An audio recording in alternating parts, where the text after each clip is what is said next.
Juče sam bio s ovim našim zemljakom, ministrom na ručku. A nisam znao da ste vi u odnosu. Mi smo išli u isto odeljenje, 100 godina se znao. Zanimljivo. I šta kaže ministar? Ministar mi kaže da je situacija ista. Isto. A u stvari nije. Šta? Nije. I zbog toga za koji dan će da raspišu vanredne parlamentarne izbore. Jel može kafica? Ne, ženo. Vidiš da se vode ovde ozbiljni razgovor. Ajde. Dobro. I šta još kaže ministar? Hvalite. Mene hvali. Tebe hvali. Kaže, u ovoj državi svi mogu da te prevare, da probiju sve moguće rokove, samo će naš Aca Beton da završi svaki posao i to pre roka. Ajde, to ti je rekao za mene. Pa to rekao, još kaže da će neke kadrovi iz Radakovca da prebaci za Beograd.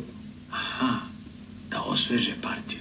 Baš tako kaže, treba mu nova lica, nova politička misao, mekši kadrovi, okretniji kadrovi, razumeš? Da, mekši kadrovi, nova lica, da.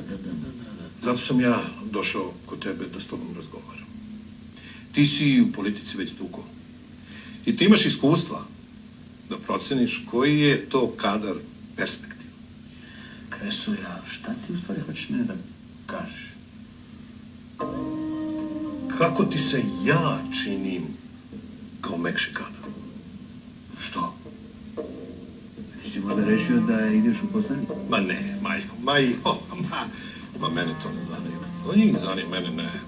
A njih, jel? Baš ti, jel? To ti je ministar rekao?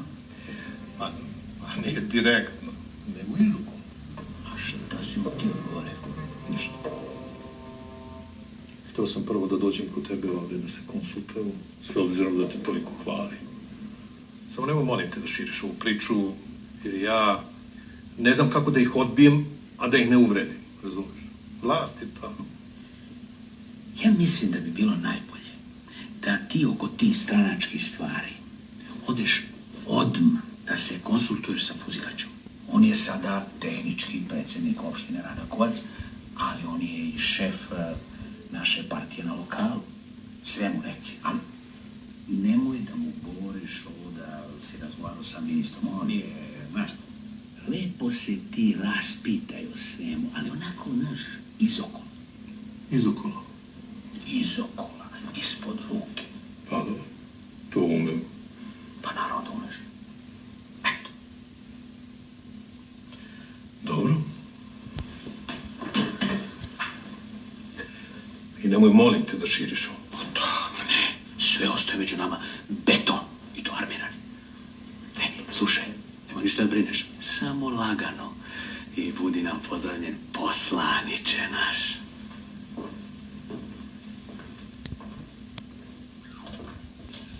Jel, šta je bilo, a?